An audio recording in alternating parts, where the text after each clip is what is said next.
Mueller Informant Whitey Bulgar killed in prison. The 89-year-old Boston mob boss was reportedly wheeled away from security cameras and beaten with a lock in a sock and also had his eyes gouged out. Sources told the Daily Mail that Whitey Bulger was about to out people in the FBI, specifically FBI officials of the informant program. Via the Boston gangster James Whitey Bulger Jr. has been killed behind bars shortly after he was transferred to a federal prison in West Virginia. He was 89. Bulger was found dead overnight on Tuesday at USP Hazelton, a high-security prison with an adjacent minimum security satellite camp in Bruceton Mills. It emerged in Bulger's 2013 trial that he had served as an FBI informant as far back as 1975, though he always denied the claim. Law enforcement sources tell DailyMail.com that Whitey had been talking about outing people in the FBI, people in the top echelon of the informant program. The sources said he hadn't even been processed at the West Virginia facility when he was killed. But someone who knew he was being transferred put the word out the killer had to know he was coming. The Whitey Bulger-Robert Mueller connection. Mueller's minions helped mobster Whitey Bulger eliminate mob competitors, says Congressman Louis Gohmert. In May, Representative Louis Gohmert RTX published a 48-page report called Robert Mueller Unmasked to expose the special counsel's decades of corruption. In the extensive report, Gohmert covered Mueller's shady past of helping mobster Whitey Bulger by eliminating mob competitors.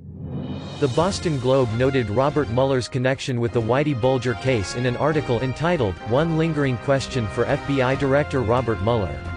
The Globe said this: Mike Albano, former parole board member who was threatened by 2 FBI agents for considering parole for the men imprisoned for a crime they did not commit, was appalled that, later that same year, Mueller was appointed FBI director, because it was Mueller, first as an assistant U.S. attorney then as the acting U.S. attorney in Boston, who wrote letters to the Parole and Pardons Board throughout the 1980s opposing clemency for the 4 men framed by FBI lies.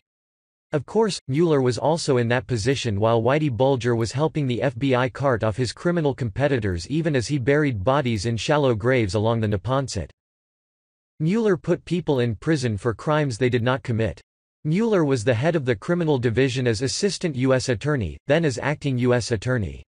I could not find any explanation online by Mueller as to why he insisted on keeping the defendants in prison that FBI agents in the pocket of Whitey Bulger had framed for a murder they did not commit.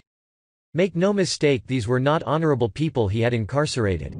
But it was part of a pattern that eventually became quite clear that Mueller was more concerned with convicting and putting people in jail he disliked, even if they were innocent of the charges, than he was with ferreting out the truth, Gohmert said.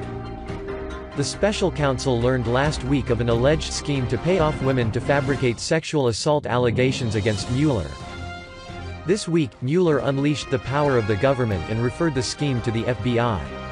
Whitey Bulger, a mob boss with a long history with Mueller, was also murdered in prison this week. Interesting string of events connected to Mueller are all unfolding at once.